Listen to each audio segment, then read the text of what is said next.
kesempatan untuk menentukan nasib bangsa kita untuk 5 tahun ke depan. Nah, bagaimana Bapak Ibu sudah menentukannya? Amin. Ya. Kalau di kampung kami itu ada namanya serangan pajar ya. Kalau mau pemilihan ada serangan pajar, sehingga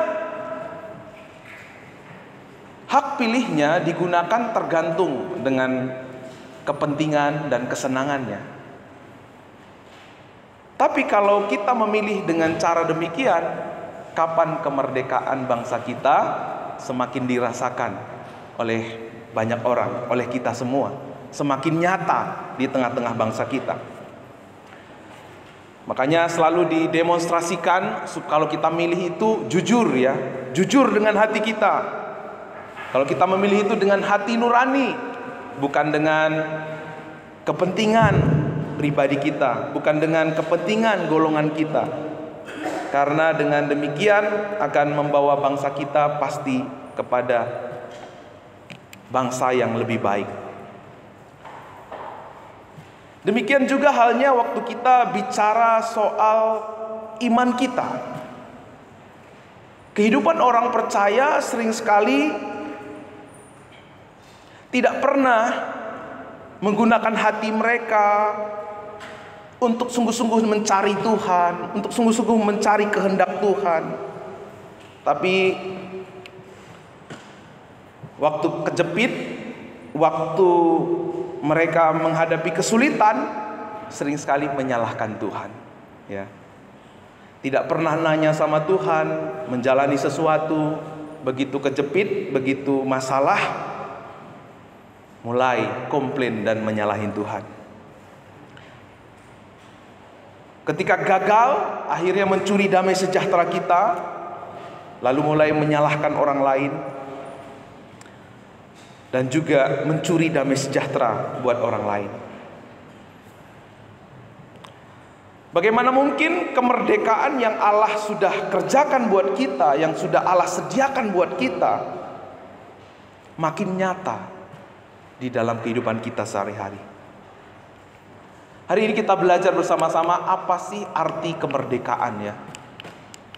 Banyak orang berpikir kemerdekaan itu aku bebas melakukan segala sesuatu yang kuinginkan. Tapi kebebasan yang demikian sering sekali membawa kita kepada keterikatan. Pergaulan bebas, makanya ada istilah terikat pergaulan bebas. Pergaulan bebas kok terikat gitu ya. Orang yang mau mencoba melakukan hal-hal yang tidak harusnya dicoba, akhirnya terikat dengan itu semua. Bebas mengerjakan kenikmatan, kepuasan bagi diri kita sendiri. Karena buat banyak orang, kepuasan, kebahagiaan itu adalah segala sesuatu. Orang miskin bilang kebahagiaan itu ketika aku punya uang. Orang pengemis berkata kebahagiaanku itu ketika aku bisa makan. Orang buta bilang kalau kebahagiaanku itu adalah bisa melihat. Buat pasangan Bapak Ibu Saudara mungkin bilang kalau kebahagiaanku itu adalah ketika ketemu kamu gitu ya. Tapi ketika kita tidak mendapatkannya, ketika kita tidak menerimanya, kita mulai lupa. Atau ketika kita menerimanya, lama-kelamaan merasa biasa dan tidak ada lagi getaran-getaran yang kita miliki sebelumnya. Karena kebahagiaan dan kepuasan yang ditawarkan oleh dunia ini tergantung sikon, situasi, kondisi, dan keadaan. Tapi hari ini saudaraku yang dikasih Tuhan mau memperkenalkan kepada kita kemerdekaan yang sesungguhnya. Kemerdekaan sesungguhnya itu bukanlah kita bebas melakukan semua yang kita kehendaki, karena itu adalah akarnya narsisme, akarnya adalah selfishness. Naturnya adalah natur dosa. Tapi sebenarnya kemerdekaan itu adalah kemampuan untuk kita melakukan apa yang Tuhan kehendaki dalam hidup kita. Kemampuan yang kita kemampuan untuk melakukan apa yang Tuhan kehendaki dalam kehidupan kita. Jadi tandanya kita ini adalah orang-orang yang merdeka. Kita hidup melakukan apa yang Tuhan kehendaki di dalam hidup kita. Karena buat orang-orang yang tidak melakukan kehendak Tuhan dalam hidupnya, dia terikat dengan keinginannya, dia terikat dengan kesenangannya. Makanya dia nggak mungkin bisa melakukan kehendak Tuhan. Apa kehendak Tuhan bagi kita? Nanti kita lihat apa kehendak Tuhan buat kita. Waktu kita menghidupi kehendak Tuhan dalam hidup kita, di situ anugerah menjadi nyata lewat kehidupan kita. Lewat kita menghidupi kehendak Tuhan dalam hidup kita, di situ kemuliaan Tuhan dinyatakan lewat kita pribadi yang hina, pribadi yang lemah, pribadi yang tidak berdaya. Di dalam Galatia 5 ayat 1 sampai 5 ini tadi kita belum baca ya Bapak Ibu. Saya ingin kita membacanya bersama-sama. 1, 2, 3 ya. Supaya kita sungguh-sungguh merdeka, Kristus memerdekakan kita. Karena itu berilah teguh dan jangan lagi mau dikenakan kuk perhambaan. Sesungguhnya aku Paulus berkata kepadamu, jika kamu menyunatkan dirimu, Kristus sama sekali tidak akan berguna bagimu. Sekali lagi aku katakan kepada setiap orang yang menyunatkan dirinya bahwa ia wajib melakukan seluruh hukum Taurat. Kamu lepas dari Kristus jikalau kamu mengharapkan kebenaran oleh hukum Taurat. Kamu hidup di luar kasih karunia. Sebab oleh roh dan karena iman kita menantikan kebenaran yang kita harapkan. Sebab bagi orang-orang yang ada dalam Kristus Yesuslah hal bersunat atau tidak bersunat tidak mempunyai sesuatu arti, hanya iman yang bekerja oleh kasih. Dahulu kamu berlomba dengan baik, siapakah yang menghalang-halangi kamu sehingga kamu tidak menuruti kebenaran lagi. Amin. Nah, Bapak Ibu Saudaraku yang dikasihi Tuhan, di sini jelas dikatakan bahwa kita ini sudah merdeka. Waktu kita ada dalam Kristus, kita ini sudah merdeka. Tapi ada beberapa orang meskipun merdeka, tapi kemerdekaan itu tidak nyata dalam hidupnya. Anugerah yang Tuhan limpahkan yang sebegitu besar tidak nyata dalam hidupnya. Kenapa itu bisa terjadi? Di ayat 13 nanti dikatakan bahwa anugerah yang Tuhan berikan kepada kita ini bukan anugerah untuk kita, untuk diri kita sendiri, tapi anugerah untuk kita melayani. Bilang sama samping kiri dan kanannya, anugerah yang kita terima adalah anugerah untuk melayani.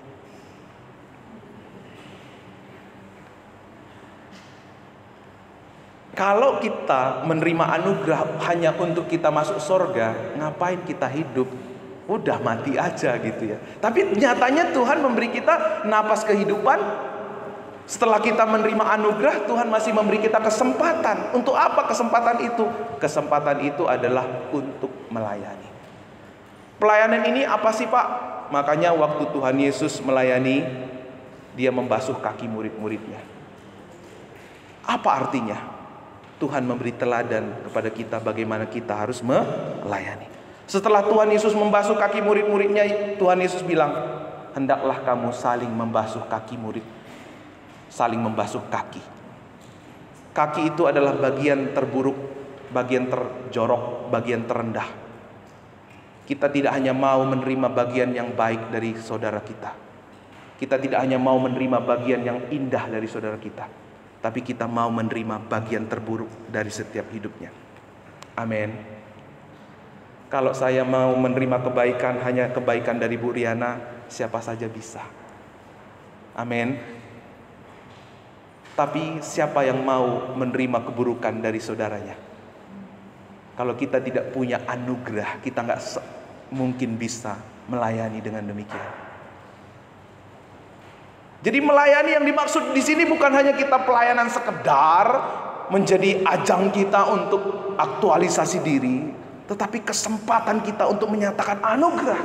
Karena setiap kita pasti ada bagian, ada hal yang terburuk dari diri kita. Dan kalau kita hanya mau bagian yang terbaik, termanis dari saudara kita, apa bedanya kita dengan orang di luar sana? itu tandanya kita belum merdeka. Tapi waktu kita mau melayani, mau menerima bagian terburuk, bagian terjorok, bagian terendah dari saudara seiman kita, itu tandanya saudara sudah merdeka. Haleluya. Amin. Disitulah anugerah makin nyata. Disitulah kasih karunia makin dirasakan oleh banyak orang. Disitulah kemuliaan yang Tuhan sudah kerjakan makin nyata dalam hidup kita. Kenapa? Hanya di dalam anugerah Tuhan kita bisa melayani. Seperti ini Bapak Ibu. Di sini ada dua hukum. Hukum Taurat dan hukum kasih karunia. Hukum Taurat itu bicara tentang terhamba. Itu tujuan motivasi manusia, itu keinginan, kepuasan tapi membawa kepada terhamba. Caranya bagaimana? Tuntunannya apa? Tuntunannya keinginan diri sendiri, ego, mengandalkan perbuatan. Kebenarannya apa? Kebenarannya adalah jalan manusia, merasa mampu. Hukum Taurat itu diberikan Tuhan untuk menjatuhkan semua manusia yang merasa dirinya mampu. Lalu di situ apa? Waktu kita mengharapkan kebenaran dari hukum Taurat, Kristus tidak berguna. Meskipun saudara menyebut nama Kristus, Kristus tidak berguna dalam hidup kita. Kita akan merasa kita yang menolong Tuhan. Kita karena perbuatan kita maka Tuhan bisa memberkati dan menyelamatkan kita. Lalu di luar kasih karunia, di luar kasih karunia saya berkata, lakukan, tidak boleh lakukan. Semua orang pasti bakal bisa.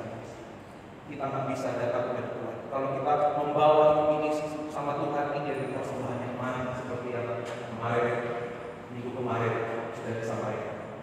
Saya cerita bagaimana saya salehnya, binatang itu luar biasa, begitu hebatnya, dia masih muda, tapi ternyata palsu. Ini karena apa? Persembahannya adalah persembahan mati. Tetapi ada satu lagi hukum, yaitu hukum kasih karunia. Ini apa? Kemerdekaan ini apa? Tujuan motivasinya ini dari Tuhan. Tuhan yang menganugerahkan kemerdekaan. Lewat apa tuntunannya? Lewat Roh Kudus. Hikmatnya dari mana? Roh Kudus. Caranya bagaimana? Dengan iman. Kekuatannya dari mana? Kristus. Apa yang Kristus lakukan, apa yang Kristus selesaikan, itu yang menjadi kekuatan kita. Lalu bagaimana kita bisa menghidupinya? Waktu kita menghidupi apa yang Kristus sudah kerjakan, Dia sudah menyelesaikan, Dia sudah mengerjakan. Makanya Yesus katakan, akulah jalan, kebenaran dan hidup. Kalau kita mau benar-benar mengalami kehidupan Allah dalam hidup kita, hanya lewat Yesus jalannya, bukan lewat usaha perbuatan manusia, bukan lewat cara kita, bukan lewat ide kita, bukan lewat hikmat kita, bukan lewat kekuatan kita. Makanya Tuhan Yesus bilang, akulah pintu. Kalau kita mau menemukan domba, kalau kita mau menjadi domba, hanya lewat Yesus kita menjadi domba yang tunduk taat kepada tuannya. Bapak Ibu pernah lihat kan video kalau gembala itu manggil dombanya itu, dengar suara gembala dari jauh aja dia dengar lalu datang gitu ya. Demikian kebebasan, kemerdekaan yang sesungguhnya itu adalah hati kita mengikuti apa yang gembala kita kehendaki dalam hidup kita. Jika bukan melalui Yesus, maka itu adalah pencuri. Waktu kita mau melayani Tuhan, mau menjalani kehidupan kita bukan melalui Yesus, bukan dengan cara, bukan dengan hikmat, bukan dengan ide Yesus, pasti akan menjadi pencuri. Pak, saya kan nggak pernah curi uang siapa-siapa, Pak. Saudara akan mencuri damai sejahtera dari hati banyak orang. Saudara, selain mencuri kemuliaan Tuhan, kita akan mencuri damai dari hati banyak orang. Karena pada ujung-ujungnya, kalau ide itu, cara itu dari diri kita, kita akan jatuh dalam mental persaingan. Kita akan jatuh dalam mental sindrom better than. Kita akan jatuh dalam mental jasa. Kenapa? Kita pikir kita yang menolong Tuhan. Kita pikir kalau bukan karena ide saya, pelayanan ini nggak jalan. Kita pikir kalau bukan karena bantuan persembahan kita, pelayanan ini nggak jalan. Sehingga waktu ada orang-orang dipercaya, kepingin menonjolkan diri di situ, kepingin dirinya dikenal di situ. Waktu gagal, akhirnya menyalahkan orang lain supaya dia kelihatan berhasil. Menuntut, hidup penuh dengan tuntutan, hidup penuh dengan persaingan, penghakiman, pendiskreditan. Ya, kembali kepada natur dosa. Makanya dikatakan di dalam Galatia, ya, dalam bahasa Inggris ini sangat jelas. Christ is become of no effect unto you. Kristus itu nggak ada efeknya. Meskipun saudara menjadi orang Kristen, meskipun saudara berkata saya ini mengasihi Yesus, tapi kalau cara, ide, kekuatannya dari diri kita, Kristus tidak ada efek. Makanya kekristenan yang seperti ini tidak ada kuasanya. Lalu dikatakan di kalimat selanjutnya, jatuh dari kasih karunia, jatuh dari anugerah. Kita lepas dari Kristus, tidak ada anugerah bagi orang yang mengandalkan kekuatannya. Bagi orang Farisi, ahli Taurat, tidak ada anugerah. Bahkan mereka suka menghalangi orang untuk datang kepada Tuhan Yesus. Mereka justru menghambat orang-orang yang mau datang kepada Yesus. Kita nggak bisa membangun kehidupan kerajaan Allah seperti apa yang dilakukan oleh ahli Taurat dan orang Farisi. Tuhan mau kita melayani. Di Galatia 5 ayat 17, layanilah seorang akan yang lain oleh kasih. Oleh apa Bapak Ibu? Bukan oleh kekuatan kita, bukan oleh cara kita, bukan oleh ide kita, tetapi oleh kasih. Yuk kita baca sama-sama, 1, 2, 3 ya. Kita sudah diperdekakan Kristus untuk melayani dengan karunia yang ada pada kita. Di dalam apa? Di dalam kasih. Kasih Kristus sudah dinyatakan kepada kita. Waktu kita masih berdosa, kasih Kristus sudah dinyatakan kepada kita. Maka waktu kita melayani harus dengan kasih. Karena kasih karunia itu cukup bagi kita. Kadang-kadang yang sering membuat kita nggak bebas melayani apa? Kita bergantung kepada demand, bergantung kepada diri kita, bergantung kepada ide, motivasi, tujuan kita, bergantung kepada kemampuan kita. Makanya waktu kita diperhadapkan dengan pelayanan, aduh, nanti gimana ya? Berhasil nggak ya? Cukup nggak ya? Kira-kira nanti kesehatanku terganggu nggak ya? Kira-kira aku mampu nggak ya? Seolah-olah kita itu yang menolong Tuhan. Seolah-olah Tuhan itu butuh kemampuan kita untuk melancarkan pelayanannya. Ini konsep, bukan konsep Tuhan. Ini adalah konsep manusia. Seolah-olah kalau bukan karena ide kita, cara kita, nanti pelayanan itu nggak jalan. Orang nggak akan ketemu Tuhan kalau kita nggak melakukan begini begitu. Akhirnya dibayangi dengan ketakutan-ketakutan, kecemasan-kecemasan. Nanti kalau saya terima kelemahannya, kira-kira aku dipandang apa ya? Nanti kalau aku begini, penuh dengan tanda tanya, penuh dengan kekhawatiran. Akhirnya pelayanan-pelayanan ya jadi wacana saja gitu ya. Pelayanan hanya namanya pelayanan, tapi jadi wacana. Karena apa? Takut kenyamanannya terganggu, takut harga dirinya tergoyahkan. Pelayanan jadi penuh dengan beban. Karena kalau idenya dari manusia, ide kita beda-beda Bapak Ibu. Ide manusia itu beda-beda, motivasinya juga beda, tujuannya juga beda, penuh dengan kepentingan. Kalau idenya ide manusia, sudah pasti gak bisa menyatu. Kalau tujuannya tujuan manusia, pasti tujuannya gak bisa menyatu. Ide, tujuan, motivasi harus bersumber dari Tuhan. Kalau dari Tuhan, kita yang ikut Tuhan, bukan Tuhan yang ikut kita. Makanya seringkali kita doakan, Tuhan tolong berkati ini. Kamu udah ngerti belum itu kehendak Tuhan atau bukan? Kita melakukan sesuatu, lalu suruh Tuhan memberkati. Emang Tuhan pengikut kita? Seharusnya kita bertanya, Tuhan apa yang Tuhan mau lewat kondisi yang saya alami? Baru nggak pun kita berdoa diberkati, berkat itu otomatis.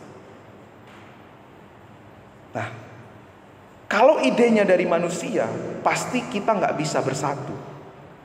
Apalagi kalau yang memberi ide itu adalah orang yang saudara tidak suka. Padahal idenya adalah ide cemerlang, ide yang benar, ide yang melewati pergumulan, tapi karena udah nggak suka duluan, udah nolak. Atau saudara karena suka sama orangnya, dia baik kepada saudara, dia begitu memperhatikan saudara, idenya sebenarnya ide yang buruk. Tapi karena dia baik, saudara takut untuk menentang, akhirnya ikut idenya dia. Kalau nggak lagi suka sama orangnya, idenya pun kita nggak suka. Ada mental persaingan, ada mental jasa yang akan menguasai, ada sindrom saya ini lebih baik dari kamu. Kita akan menjadi orang yang kepingin lebih unggul satu dengan yang lain. Kapan itu terjadi? Saat kita kembali kepada sistem hukum Taurat.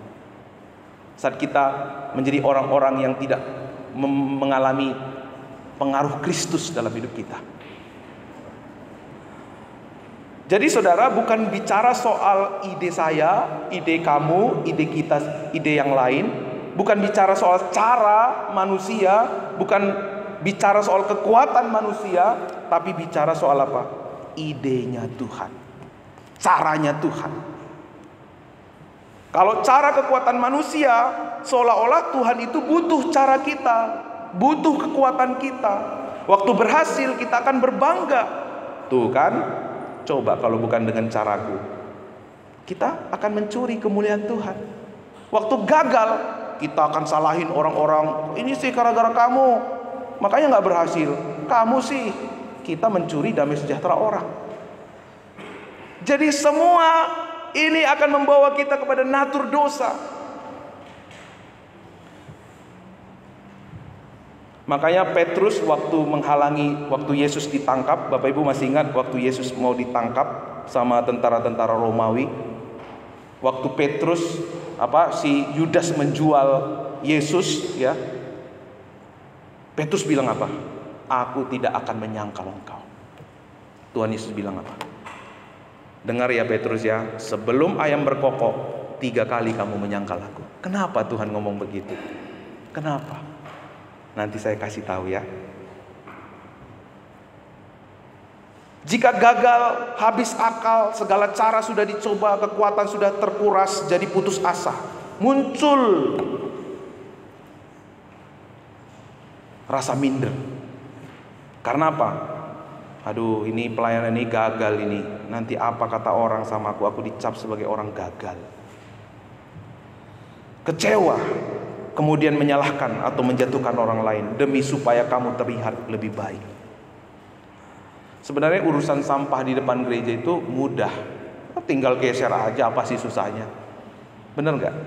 Tapi karena kepentingan-kepentingan jadi sulit, susah. Demikian juga waktu kita membawa kepentingan-kepentingan kita melayani Tuhan itu jadi susah, penuh beban. Katanya melayani sukacita, tapi kok begitu mukanya gitu kan? Kenapa? Kita kepentingan. Nanti caraku ini gagal gimana?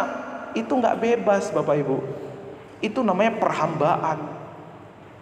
Nanti kalau orang bilang ini sama saya gimana? Penuh dengan keraguan, penuh dengan tanda tanya, penuh dengan kekhawatiran. Jadi Bapak Ibu, ketika unsurnya bukan dari Tuhan, maka hidup kita ini akan terikat dengan segala macam kepentingan. Ujung-ujungnya letih lesu, berbeban berat. Makanya Tuhan bilang kepada orang-orang Israel pada zaman itu, kenapa? Orang-orang Farisi ahli Taurat itu menaruh beban-beban yang berat yang mereka tidak sendiri pikul. Umat Israel jadi bebannya berat. Kamu harus begini-begini, nanti Tuhan marah sama kamu, nanti Tuhan menghukum kamu. Berat bebannya, penuh dengan beban. Tapi Tuhan Yesus bilang, marilah kepadaku yang letih dan lesu dan beban berat, engkau akan menerima kelegaan. Hanya Yesus yang memberi kita kelegaan. Hanya Yesus yang memberi kita damai sejahtera. Hanya Yesus yang memberikan kita kemerdekaan yang sejati. Boleh nggak tepuk tangan sama Tuhan Yesus? Amin. Puji Tuhan.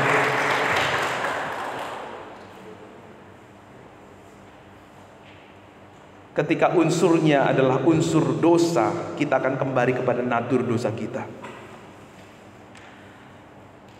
Tapi Tuhan mau kita kembali kepada unsur Allah. Bukan ide kita, bukan kekuatan kita, bukan cara kita, hikmat kita, waktu kita, tenaga kita. Bukan. Kalau Tuhan menyuruh sesuatu kepada kita, berarti Dia menyediakan cara.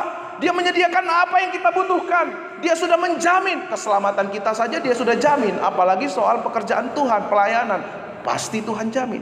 Waktu Petrus sok-sokan, aku tidak akan menyangkalmu 3 kali. Tapi Tuhan Yesus bilang, sebelum ayam berkokok 3 kali engkau akan menyangkal aku. Orang Farisi, ahli Taurat, merasa juga mereka mampu. Petrus juga merasa mampu membela Tuhan. Tapi Tuhan Yesus bilang, 3 kali kau menyangkal aku sebelum ayam berkokok. Supaya apa Bapak Ibu? Supaya kita sadar, tidak seorang pun yang berjasa atas misi Tuhan Yesus. Petrus ini kan si Panggaron, bahasa Jermannya kan. Parjago-jagoon, kepingin terdepan, kepingin tersohor orangnya. Sok-sok membela Tuhan Yesus. Tapi Tuhan bilang, 3 kali sebelum ayam berkokok kamu sudah menyangkal aku. Supaya kita tahu hari ini bahwa tidak seorang pun berjasa atas misi yang Tuhan kerjakan. Kalau Tuhan izinkan kita melayani, bukan karena kita pelayanan itu maju, bukan karena ide kita, cara kita, uang kita, tenaga kita. Semua murni adalah anugerah Tuhan. Sehingga tidak seorang pun berbangga diri, tidak seorang pun bermegah, tidak seorang pun jatuh dalam mencuri kemuliaan Tuhan, tidak seorang pun akan berusaha supaya kelihatan hebat. Itulah kemerdekaan yang Tuhan kerjakan kepada kita. Kalau kita benar-benar merdeka di dalam Kristus, kita nggak terikat dengan apa kata orang. Kita tidak terikat dengan beban-beban seperti yang dimiliki oleh ahli Taurat dan orang Farisi. Kalau kita melayani dengan cara kita, nanti pasti di sini, itu kan gara-gara cara si Siano itu kan ide Siano itu, saling menyalahkan, mencuri damai sejahtera. Waktu berhasil, itu gara-gara idenya Mama Ira itu kita bisa begini. Jadi kita cenderung mencuri kemuliaan Tuhan, punya kesempatan untuk mencuri kemuliaan Tuhan. Kalau cara kita terbatas, kekuatan kita terbatas, uang kita terbatas. Waktu mulai uangnya menipis, mulai aduh gimana ya, jalan nggak ini, jalan nggak ya, jalan nggak. Kalau tenaganya nggak ada, udah mulai khawatir. Jadi pelayanan itu penuh dengan beban, capek akhirnya. Tapi saudara, bagian kita yang utama adalah menemukan kehendak Tuhan. Menemukan kehendak Tuhan, menghidupinya. Oh, ini kehendak Tuhan, jalani saudara. Karena waktu kita menjalani kehendak Tuhan, di situ ada Tuhan bekerja dalam kehidupan kita. Kita belajar dari doa seorang Musa. Musa berdoa seperti ini, jika engkau tidak menyertai kami, jangan suruh kami berangkat dari sini. Kalau idenya, caranya dari manusia, tidak ada penyertaan Tuhan. Tapi kalau ide, cara, kekuatannya, hikmatnya dari Tuhan, ada penyertaan Tuhan. Kalau Tuhan beserta kita, siapa yang kita takutkan? Kalau Tuhan ada di pihak kita, siapa yang akan menjadi lawan kita? Apa yang kita takutkan? Bagaimana kita mau disertai Tuhan? Kita harus kembali kepada unsur Allah, saudara.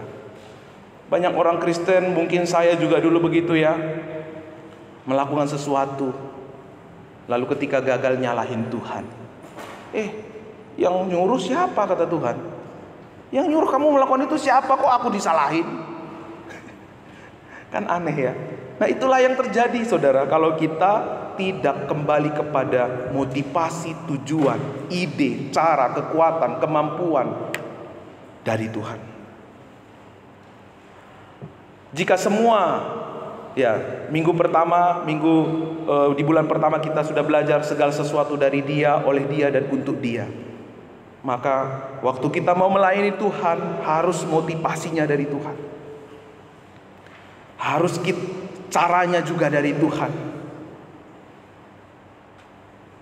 Kalau semua dari Tuhan, caranya dari Tuhan, maka tanggung jawabnya sama siapa? Tuhan. Bagian kita adalah melakukan. Bagian Tuhan akan menyelesaikan. Maka pelayanan yang demikian adalah pelayanan tanpa beban. Melayani itu bukan beban, tapi kesukaan, sukacita, ucapan syukur. Pelayanan seperti ini adalah pelayanan nothing tulus. Waktu berhasil, kadang-kadang saya juga begitu ya, risih ketika dipuji gitu ya. Oh Pak hebat gitu, risih, nggak nyaman lagi gitu. Karena tahu ini bukan semua, ini saya bisa seperti ini bukan saya. Ini murni Tuhan, murni anugerah gitu. Nggak ada kekuatan lagi untuk mencuri kemuliaan Tuhan. Kalaupun direndahkan, kalaupun dihina karena pelayanan yang saya lakukan, kamu bukan hina saya. Saya melakukan ini karena Tuhan, berarti kamu menghina Tuhan. Kecuali yang saya lakukan bukan berdasarkan firman Tuhan, berasal dari diri saya boleh malu, saya boleh marah. Karena itu mengganggu harga diri saya. Kan saya melakukan ini dari Tuhan, untuk Tuhan. Saya nggak punya kepentingan di sini. Kalau kamu menghina, kalau kamu menyalah-nyalahin, bukan saya yang kamu salahin, Tuhan yang kamu salahin. Saudara akan menjadi pelayan-pelayan Tuhan yang militan, yang kuat, kokoh, dan tidak tergoyahkan. Saya nggak mau kembali 15 tahun yang lalu. Saya melayani dengan penuh sakit hati, akar pahit, gak ada damai sejahtera. Tapi kalau caranya dari Tuhan, kekuatannya dari Tuhan, wah, pelayanan itu bukan beban, tapi sebuah kehormatan. Haleluya. Bilang sama samping kiri dan kanannya, pelayanan itu bukan beban bro, pelayanan itu kehormatan. Goyang badannya, goyang sampai bangun. Nah saudaraku yang dikasih Tuhan, inilah kemerdekaan yang sesungguhnya. Waktu kita melayani dari Tuhan, untuk Tuhan, semua unsurnya dari Tuhan, ada kekuatan untuk kita mengembalikan kemuliaan bagi Tuhan. Kita sadar kita ini hanya alat Tuhan. Waktu gagal, kita percaya ada waktu Tuhan. Kalau waktu kita gagal, kita percaya bahwa lewat kegagalan kita pun Tuhan bisa mengubahnya jadi berkat. Waktu kita gagal, kita tidak berkecil hati karena tahu, kita percaya dalam ketidakgagalan kita pun Tuhan bekerja. Bahkan kelihatan mungkin buat manusia gagal, tapi buat Tuhan gak gagal. Nabi Hosea itu melayani, gak ada orang bertobat karena pelayanannya. Tapi hari ini kita belajar dari Nabi Hosea.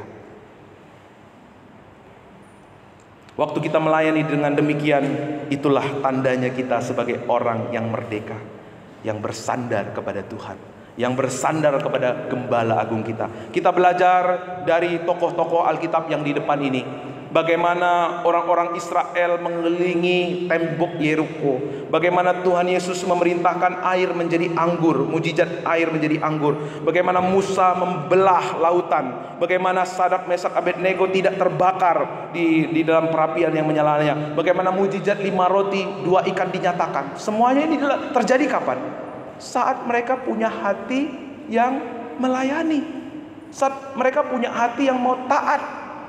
Ya, waktu pemimpin pesta itu disuruh menuangkan air ke tempayan itu, dia nggak berkata nggak ada anggur di sini Tuhan, tapi yang dia punya apa? Taat. Waktu taat, mujizat terjadi. Begitu juga dengan orang-orang Israel melalui tembok Yeriko. Gimana mungkin kalau mereka itu pakai logika, bagaimana mungkin bisa runtuh dengan cara mengelilingi doang? Tapi mereka taat, mujizat terjadi. Waktu anak kecil itu memberikan roti kepada 5 roti dan 2 ikan kepada Tuhan Yesus, ini secara logika bagaimana mungkin? Caranya gimana?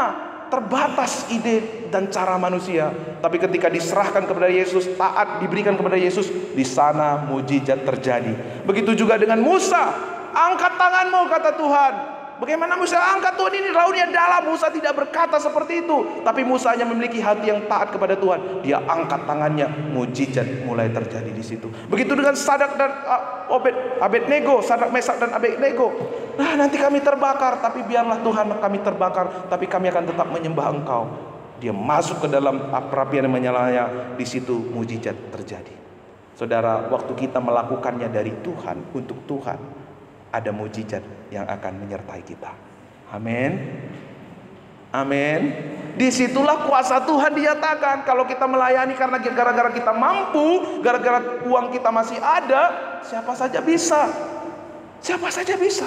Tapi bagaimana waktu kita diperhadapkan dengan pelayanan, kas kita habis, dompet kita kosong, tapi Tuhan suruh pelayanan. Itu justru kesempatan untuk kita ngalamin mujizat dari Tuhan. Karena apa? Caranya dari Tuhan, idenya dari Tuhan, kekuatannya dari Tuhan, ketersediaannya dari Tuhan. Supply itu mengalir saat kita menempel pada pokok anggur. Mujizat itu terjadi waktu kita bergantung kepada anugerah yang Tuhan sudah kerjakan buat kita. Maka saudara, kita perlu mengetahui bagaimana cara Tuhan, bagaimana maksud Tuhan, bagaimana ide Tuhan. Kalau kita belajar dari kisah yang di depan ini, ide cara Tuhan itu selalu ditujukan kepada pemimpin. Kepada pemimpin pesta, kepada pemimpin Musa, kepada Yosua. Tidak pernah disampaikan kepada umat, kepada pemimpin dulu. Jadi saudara, untuk kita mengerti cara tujuan, kita perlu hikmat dari Tuhan. Kita perlu pencerahan dari Tuhan, ya. Perlu tuntunan dari Tuhan. Dan Tuhan selalu memakai pemimpin-pemimpin rohani. Abraham mengikuti pimpinan Tuhan. Kemanapun Tuhan pergi, Abraham tidak bertanya, Tuhan nanti makanku di jalan gimana? Tuhan di sana nanti gimana? Aku bisa nggak bercocok tanam di sana? Abraham tidak berkata seperti itu. Karena apa? Abraham tidak punya lagi motivasi dari dirinya, tidak punya lagi tujuan dari dirinya, tidak mau lagi hidup dengan cara-caranya. Dia hidup menyerahkan hidupnya sama Tuhan. Akhirnya apa? Sampai dia di tanah Kanaan. Dia menjadi bapak orang percaya sampai sekarang. Kehidupannya begitu menjadi inspirasi buat kita. Tapi saudara, beda dengan Lot. Lot itu apa? Waktu Lot ini ikut Abraham, sebenarnya dia bukan ikut dipanggil Tuhan, tetapi ikut-ikut dengan Abraham, karena Abraham itu adalah pamannya dia. Waktu mereka diberkati, mereka hamba gembala dombanya berantem. Terus Abraham bilang gini, Lot, kita kayak nggak bisa lagi deh bersama-sama. Kamu sekarang pilih deh, kamu mau ke sana atau ke sini. Lalu Lot mulai lihat, hijau-hijau, subur-subur, ke sana gersang. Seharusnya Lot bilang, paman, aku kan ikut paman. Pamanlah yang menentukan. Atau tanya dulu Tuhan paman itu ngomong apa gitu. Lot enggak kayak gitu. Dia langsung bilang, aku ke sana. Karena dia lihat hijau. Dia pergi ke sana. Tapi apa saudara? Apa yang dibangun, apa yang diusahakan, apa yang dikerjakan selama ini, karena itu dari dirinya, karena itu untuk maksudnya, semuanya dilalap oleh api. Semuanya hangus sia-sia. Tapi Abraham adalah hamba yang menginspirasi kita sampai hari ini. Kenapa? Karena Abraham bergantungnya sama Tuhan. Bukan kepada situasi kondisi, bukan kepada usahanya, bukan pada pikirannya, bukan kepada idenya dia, tapi bergantung sama Tuhan. Pasti Tuhan mau kita semua di sini mengalami kemerdekaan yang sesungguhnya. Bahkan kita menyatakan kemerdekaan sesungguhnya. Kapan itu terjadi?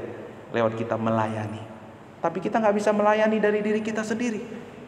Pelayanan yang membawa kemurahan Tuhan, membawa kemuliaan Tuhan, hanya memungkinkan terjadi di dalam kasih karunia oleh iman di dalam Yesus Kristus.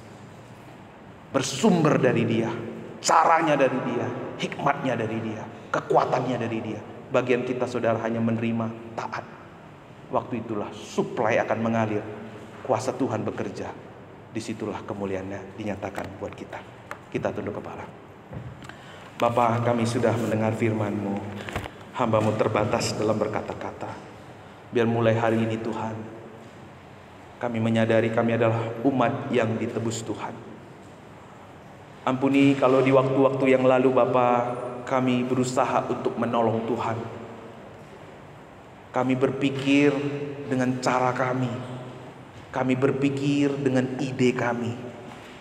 Kami berpikir dengan hikmat dan kekuatan kami.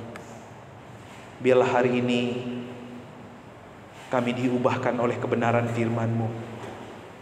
Kalau kami diberikan kesempatan untuk melayani, biar kami kembali kepada unsur-unsur Allah. Motivasi, tujuan, hikmat, ide, cara, semuanya biar berasal daripada Engkau. Biar kami mulai melangkah dalam tuntunan-Mu. Biar kami mulai tunduk kepada tuntunan-Mu Bapa. Tidak lagi memberi tempat untuk iblis, untuk kami mencuri kemuliaan Tuhan. Tidak lagi memberi tempat dan kesempatan buat diri kami untuk merampas damai sejahtera dari orang-orang saudara seiman kami. Biar kami melayani dengan nothing tulus. Biar kami melihat pelayanan itu sebagai sebuah kehormatan, bukan sebuah beban. Biar setiap pelayanan-pelayanan yang kami lakukan justru di sana mujizat Tuhan dinyatakan. Karena bukan pikiran manusia, karena bukan kekuatan motivasi dari manusia, tapi semua bersumber dari kehidupan kami. Sehingga lewat pelayanan kami akan begitu banyak orang yang akan dimerdekakan oleh kasih Kristus. Setiap orang yang masuk ke gereja ini, mereka dimerdekakan oleh kasih Kristus karena pelayanan-pelayanan yang penuh dengan ketulusan, penuh dengan kesungguhan yang Tuhan kerjakan di tempat ini Tuhan. Terima kasih Tuhan Yesus. Oh Tuhan Yesus, mari Engkau melawat setiap kami. Jangan biarkan setiap kami keluar tanpa bertemu dengan Engkau secara pribadi. Biar menjadi komitmen kami Tuhan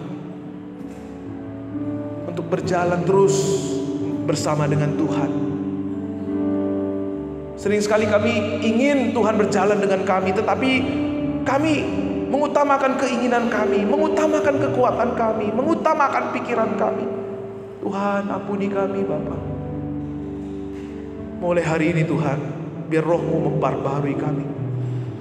Apapun resikonya, apapun tantangannya, apapun kesulitannya, kalau Tuhan ada beserta dengan kami, kami tidak akan pernah lagi mundur.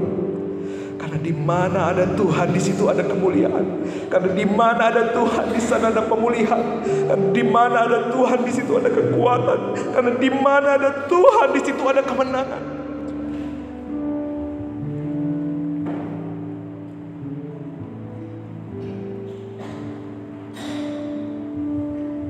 Saudara, mungkin di waktu-waktu yang lalu saudara penuh dengan beban berat, kekhawatiran, letih, lesu. Hari ini Tuhan mau saudara tidak akan pernah mengalami itu lagi. Tapi satu hal yang Tuhan mau, sudahkah engkau hidup dalam kasih karunia-Nya? Sudahkah engkau mengutamakan kehendak, tujuan, tuntunan Tuhan dalam hidupmu? Atau masih mengandalkan kekuatan? Dan hari ini buka hatimu, biarkan Roh Kudus-Nya menjamah, memulihkan, membaharui.